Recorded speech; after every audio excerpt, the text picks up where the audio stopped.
Sherlock Holmes did not like aimless physical exercise, but one spring day I persuaded him to go for a walk with me in the park. We walked for 2 hours and it was almost 5 when we returned to Baker Street. "I beg your pardon, sir," said our page boy as we entered. "There was a man waiting for you." He was a very restless gentleman. He walked all around the room saying, "Isn't Mr. Holmes going to return?" Finally he left. "You see," Holmes said to me, "I needed a case and now I have lost this one because we went for a walk in the park." "Hello? That's not your pipe on the table?" "Well, that man must have a very big problem because he left his pipe. It is obvious that he likes this particular pipe very much." "How do you know that he likes it very much?" I asked. "Well," explained Holmes, "I think this pipe costs around 7 6 pence. Now, look, it has been mended twice with silver bands that probably cost more than the pipe itself. So this man must like his pipe very much if he prefers to mend it instead of buying a new one with the same money." Just then, as Holmes was talking, we heard someone walking up the stairs and then a man walked into the room without knocking. "I beg your pardon," said the man. "I should have knocked, but I am very upset and I need help." The man then took off his hat and sat down on a chair. "My dear Mr. Grant Monroe," began Holmes. Our visitor jumped from his chair. "What?" he cried. "You know my name." "If you want to preserve your incognito," said Holmes, smiling, "then you should not write your name on the inside of your hat. Or else you should turn the inside of your hat away from the person at whom you are addressing. Anyway, my friend and I have heard many strange secrets in this room and we have had the fortune to help many people. Please tell us the facts of your case." "The facts of these, Mr. Holmes," he said. "I have been married for 3 years and my wife and I were very happy until last Monday. Suddenly a barrier appeared between us and she has become like a stranger to me. I want to know why. But Mr. Holmes, I am sure that my wife loves me. Please let me have the facts, Mr. Monroe," said Holmes with some impatience. "Effie, my wife, was a young widow, only 25 years old when I met her. Her name then was Mrs. Hebron. She went to America when she was very young and lived in the town of Atlanta, where she married a man called Hebron, who was a lawyer. They had one child, but there was a yellow fever epidemic there, and both her husband and child died of it. I have seen his death certificate. After this tragedy, she decided to leave America and come back to England to live with her aunt. I should also mention that her husband left her a large amount of money. This money was invested, and she can live very well with the income from it. She met me after 6 months in England. We fell in love with each other, and we married a few weeks afterwards. I am a hop merchant, and I too have a good income. We rented a nice house in the country near Norbury. There is an inn and 2 houses near our house, and a single cottage across the field in front of our house. Until this recent incident, my wife and I lived very happily there. There is one more thing I should tell you. When we married, my wife put all her money in my name. I did not think this was a good idea, but she insisted. Well, about 6 weeks ago she came and asked me for some. "Jack," she said, "when you took my money, you said that if I ever wanted some, I should just ask you." "Certainly," I said, "it's your money. How much do you want?" £100. She said. "What for?" I asked, very surprised by the large amount. "Oh," she said playfully, "you said that you were only my banker, and bankers never ask questions, you know. I was not happy about this, because this was the first time that there was a secret between us. I gave her the check, and forgot about the matter. It may have nothing to do with what happened afterwards, but I thought that I should mention it. Anyway, I told you that there is a cottage near our house. Well, I like walking past that cottage, and last Monday, as I walked past the cottage, I saw an empty van going away from the cottage, and furniture in front of the cottage. Someone was finally going to live there. I was looking at the cottage when suddenly I saw a face watching me from an upper window. There was something strange about the face, Mr. Holmes, that frightened me. I was not very near, but there was something unnatural and inhuman about the face. It was yellow and rigid. I walked closer to the house, but the face suddenly disappeared. Then I went to the door and knocked. A tall woman answered the door. I told her that I was her neighbor and asked her if she needed any help. "If we need any help, we'll call you," she said, and shut the door in my face. That night I did not tell my wife about the strange face and the road woman, but I did tell her that people were now living in the cottage. That same night something strange happened. In the middle of the night, when I was not completely asleep, I became aware that my wife was dressed and was leaving the room. She looked very frightened and nervous. I waited for about 20 minutes, and then she returned. "Where have you been, Effie?" I asked as she entered. She moved back quickly with fright. "Are you awake, Jack?" she cried with a nervous laugh. She told me that she had wanted some fresh air, but I did not believe her. What was my wife hiding from me? The next day I had to go to the city, but I was so worried about my wife that I returned early to Norbury at about 1 o'clock. Walking home I went past the cottage. I stopped for a minute in front of it to look for that strange face. As I stood there, imagine my surprise, Mr. Williams, when the door suddenly opened, and my wife walked out. "Oh, Jack," she said. "I came here to see if our new neighbors needed anything. Why are you looking at me like that? Are you angry with me?" So I said, "This is where you went during the night." "What do you mean?" she cried. "You came here. I am sure of it." "Who are these people?" "I have not been here before." "I know you are not telling me the truth." "I'm going to enter the cottage and discover the truth." "Please don't go in, Jack," she cried. "I promise that I will tell you everything someday, but if you enter now, you will cause great sadness." Then she held me tightly, and I tried to put her off.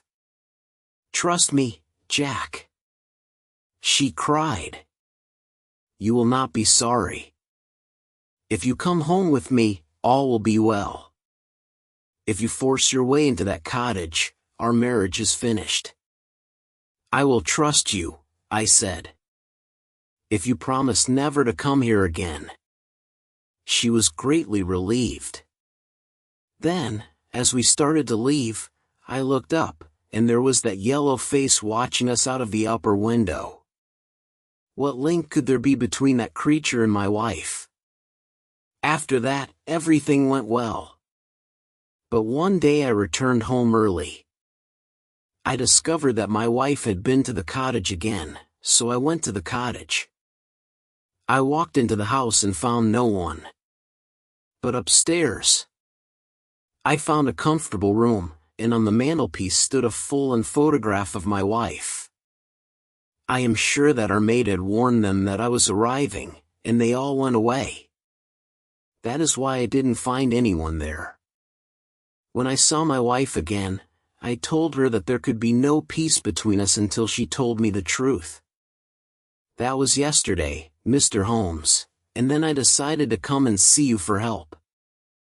After hearing this strange story, Holmes sat silent for a few minutes, thinking. Then he said, "Are you sure that the yellow face was a man's face?" "Each time I saw it," he replied, "I saw it from a distance, so I am not sure." "When did your wife ask you for the money?" asked Holmes. "Almost 2 months ago." "Have you ever seen a photograph of her first husband?" "No, there was a great fire in Atlanta after her husband's death, and all her papers were destroyed. And yet she had a death certificate." "Have you ever seen it?" "Yes, she got a duplicate after the fire." "Have you ever met anyone who knew your wife in America?" "No." "Has she ever talked about visiting America again?" "No." "Has she ever received letters from there?" "No, I don't think so." "Thank you," concluded Holmes. "Now, go back to Norbury, and when you see that those people have returned to the cottage, call us. It will be easy to solve this mystery." Then Mr. Grant Monroe left, and Holmes and I discussed the case. "I am afraid that this is the case of blackmail," said Holmes. "And who is the blackmailer?" I asked. "Well, it must be that creature with the yellow face. Upon my word, Watson, there is something very attractive about that yellow face of the window, and I would not miss this case for worlds. Have you got a theory?" I asked. "Yes," Holmes replied. "I think her first husband is in the cottage. This is what I think happened. This woman was married in America. Her husband got a terrible disease. That is why he has that horrible yellow face. She ran away from him at last, and came back to England, where she changed her name and started a new life. After 3 years of marriage, she feels safe again. But her first husband, or some unscrupulous woman attached to him, discovers where she lives. They write to her, and tell her to send them £100, or they will tell her new husband everything. When her husband tells her that someone is living in the cottage, she knows that they are her blackmails. In the middle of the night, while her husband is sleeping, she decides to go to the cottage. That night, she is not able to convince her blackmails to leave her alone, so she returns the next day. That was when her husband saw her coming out of the house. She then promises her husband that she will not return. But she wants to get rid of her blackmails. She decides to go again, and this time she brings a photograph, which they probably asked her for. Fortunately for her, her maid warns her that her husband is coming, and she and her blackmails leave the house in time. Now we can do nothing except wait for Mr. Monroe to call us, and then we will see if my theory is correct." We did not have to wait long. After tea, we received a message from Mr. Monroe saying, "There are people in the house." That night, Holmes and I took a train to Norbury. Mr. Monroe was waiting for us at the station, and he took us to the cottage. When we arrived there, Holmes asked Mr. Monroe if he was sure he wanted to enter the cottage. Mr. Monroe said he was sure, and we went to the door of the cottage. As we approached the door, a woman suddenly appeared. It was Effie. "For God's sake, don't Jack!" she cried. "Trust me." "I have trusted you too long, Effie," he cried sternly. "Let go of me. My friends and I are going to solve this mystery." We rushed up the stairs to the lighted room.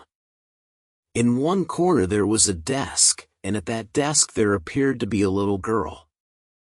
Her face was turned away from us when we entered the room, but we could see she was wearing a red dress and long white gloves.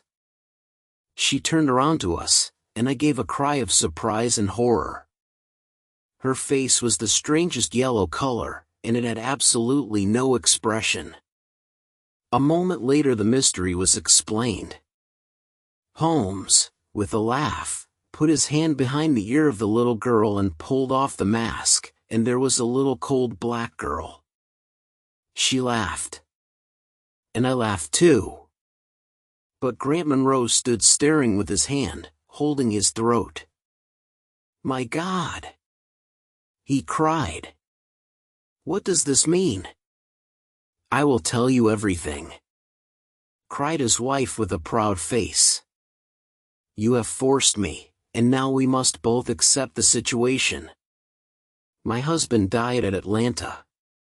My child survived." "Your child?" cried Grant Monroe. She pulled out a locket, and inside the locket was the picture of a very handsome and intelligent man, but a man who was obviously of African descent. "This is John Hebron of Atlanta," said Mrs. Monroe. "And he was a very noble man. I cut myself off from my race to marry him, but I never regretted it for a moment. Unfortunately, our only child took after his people rather than mine. She's very dark, but she is my dear little girl." When the little girl heard these words, she ran to her mother. "I left her in America with a trusted servant," Mrs. Monroe continued, "because she was not very healthy. But I never considered abandoning her. When I met you by chance and learned to love you, I was afraid to tell you about my child. I was afraid to lose you. I kept her existence a secret from you for 3 years. But finally, I had to see my little girl. I sent the servant £100 and told her to come to this cottage. I took every possible precaution so that there would not be gossip about a little black girl. That is why she wore that yellow mask. You told me about her arrival in the cottage, and that night I had to see her. And that was the beginning of my troubles. And now, tonight, you know everything. What are you going to do about me and my child?" Mr. Grant Monroe did not say anything for 2 minutes. And his answer was one of which I loved to think. He lifted the little child, kissed her, and with the little girl in his arms, he gave his other hand to his wife. "We can talk it over more comfortably at home," he said. "I am not a very good man, Effie. But I think that I am better than you thought." We all left the cottage together. And then Holmes and I returned to London. We did not say another word about the case until late that night at Holmes' house in Baker Street, just before Holmes went to bed. "Watson," he said, "if you should ever think that I am becoming too confident in my powers, or that I am not working hard enough on a particular case, please whisper 'Norbury' in my ear, and I will be infinitely obliged to you."